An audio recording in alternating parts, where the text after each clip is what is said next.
So this is problem 5b3. Here we have our diagram describing the object and its spring and all the forces.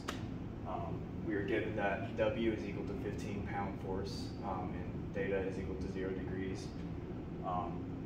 We need to find omega at theta equals 0 degrees if the bar reaches theta equals 90 degrees, just coming to rest. So here's our free body diagram where the center of mass is located in the middle. We got our spring force and our two reaction forces. We also have our weight force. And we gave it the coordinate system where x and y are at the 90 degrees. And we have set our datum to be located across the origin. So here we have two diagrams describing state 1 and state 2. Here the bar is vertical, and we can see that with L equal 4 feet and the height given is 6 feet, we know that the spring is 2 feet. In state 2, we have to solve for the length of the spring difference. So from 2 feet to whatever the length is here, then solve for omega later on in the problem. Here we write all of our forces in vector form, where the reaction forces of OX in the I plus OY in the J. Then we have our weight force is equal to negative W in the J. Then we have our spring force in state 2 is equal to the force of the spring in state 2 times cosine of phi in the I direction plus F spring force 2 sine of phi in the J. And then spring force 1 is equal to 0 since there is no force in the starting state. And we solve for phi using a triangle. Here we have our length of L, and we solved it out to be phi is equal to 56.31 degrees. Here we wrote our acceleration of A of G is equal to A of G in the I plus A of G in the J. And then we have our kinetic energy equation where we have T1 and T2 for the mass, since we only have a single mass in this problem. We use 1/2 I of O omega squared, and then T2 is 0 since it will be at the datum and it will be at a stop position. So we solve that T1 is equal to 1/2 I of O omega squared. We can then use the parallel axis theorem of I of O is equal to I of G plus M dO squared, dO of G squared. And then I of G is equal to 1/12 mass times length squared. So we solve out to be I of O is equal to 1/12 mass times length squared plus M d of OG squared. And d of OG is equal to 1/2 L. M is equal to W divided by 32.2 feet per second squared, which is gravity. I of O then is equal to 1/12 times W over G times L squared plus W over G times 1/2 L.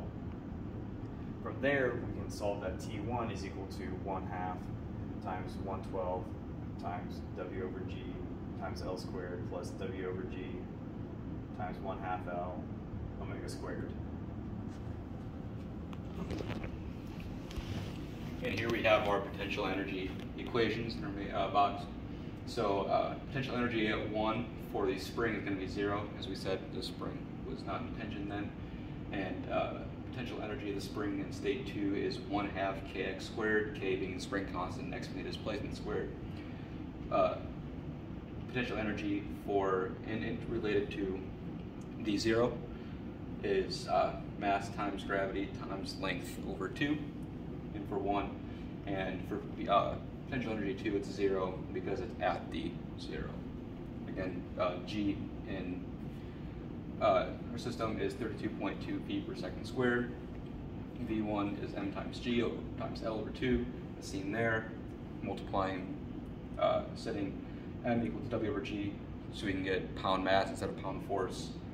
Gets us to potential energy at 1 equals omega times L over 2, and then V2 we get 1/2 kx squared, we get x equals Pythagorean theorem to find the displacement minus V6 minus L, which is the original length of the spring. So here we get for V2 it's 1/2 times the spring constant times the quantity of 36 plus L squared minus 6 minus L, and that quantity is squared there. Then I come over here to work done by non-conserved forces, which is 0. All forces are accounted for in potential and kinetic energy. And then writing the work energy equation.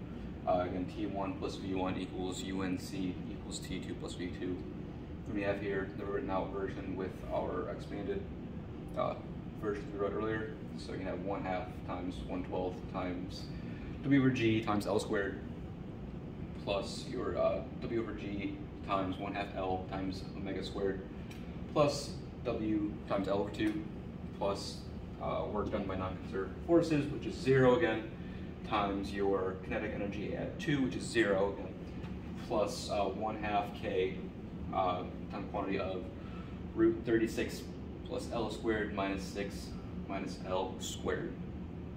And then you do some algebra to figure it out. Get over here, get this set equal there, and come to omega equals this equation here. The next thing you do, you just plug in the numbers here. This is what we got, and we got 3.718 radians per second, and here are our units. You can see here, cancel out units to get to 1 over second, which is equal to radians per second. So we have here again, our final answer is omega equals 3.718 radians per second.